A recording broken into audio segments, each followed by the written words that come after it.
Aïe! Barakallahu fik, mon cher frère Sofiane. J'espère que tu n'es pas blessé. Non, alhamdulillah. Qu'Allah te récompense pour ton aide, Sofiane. Où est notre ami Yassine? Vous avez l'habitude de venir courir ensemble?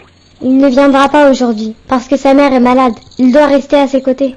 Qu'Allah la guérisse, Inch'Allah. Il faut que je lui rende visite, après l'entraînement, pour prendre de ses nouvelles, et aussi que je vois s'il a besoin d'aide. Passe-lui le salam en attendant de le voir ce soir.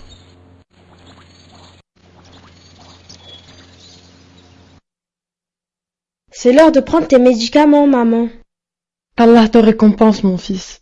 Tu as fait beaucoup d'efforts, tu as veillé toute la nuit pour moi.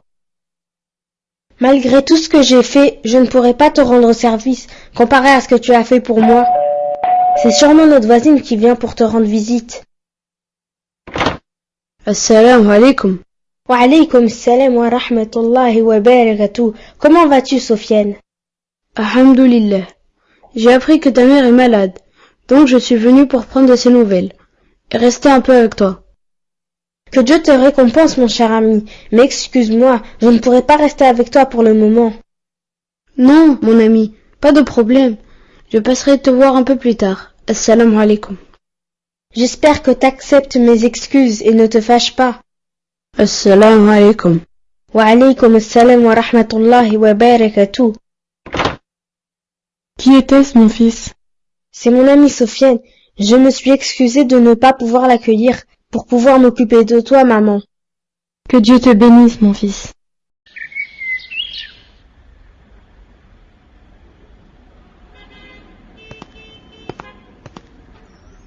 Hélas, est-ce cela l'amitié? Pourquoi Yassine se comporte-t-il de cette façon avec moi? Il refuse de m'accueillir chez lui. Est-ce cela l'amitié?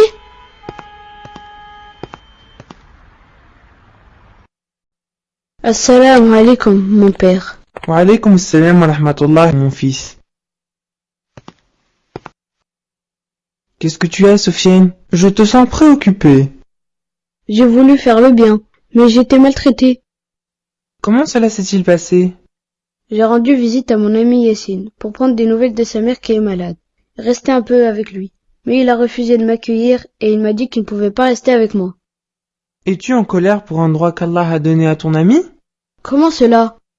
N'as-tu pas entendu la parole d'Allah Azza wa Jal? Ô vous qui croyez, n'entrez pas dans les maisons autres que les vôtres, avant de demander la permission et de saluer leurs habitants. Cela est meilleur pour vous. Peut-être vous souvenez-vous, si vous n'y trouvez personne, alors n'y entrez pas avant que permission vous soit donnée. Et si on vous dit « retournez », eh bien retournez. Cela est plus pur pour vous. Et Allah, de ce que vous faites, est omniscient. Et le sens de ce verset est qu'on doit demander la permission avant d'entrer. S'il nous autorise à entrer, on entre. Et s'il nous le refuse, on s'en va. Et s'il n'y a personne dans cet endroit, on n'y entre pas, sauf si on y est permis. Et pour quelle raison le propriétaire refuse-t-il d'accueillir ses invités? Mon fils, chaque maison a sa vie privée, et on ne doit pas poser de questions dans ce qui ne nous regarde pas. Ceci est meilleur et plus pur pour nous, comme Allah nous l'a dit. Oui, mon cher papa, t'as raison. Le prophète sallallahu alayhi wa sallam,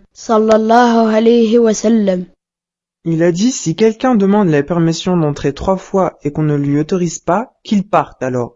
Cela veut dire que si tu frappes à la porte 3 fois, ou que tu appelles 3 fois et que la personne ne répond pas, alors tu dois partir. Et si je pars, je suis récompensé quand même? Oui, mon fils, les musulmans d'avant ne trouvaient aucune gêne et n'étaient pas tristes quand on ne leur donnait pas la permission. Qu'Allah me pardonne, comme j'ai été fautif envers mon ami Yassine. Si on connaissait bien notre religion, personne ne ressentirait de la haine envers les autres ou ne les détesterait. Qu'Allah te récompense, mon cher papa, et je te promets de rendre visite à mon ami Yassine demain, Inch'Allah, et je ne me fâcherai pas s'il me demande de refaire un demi-tour. Qu'Allah te bénisse, mon fils.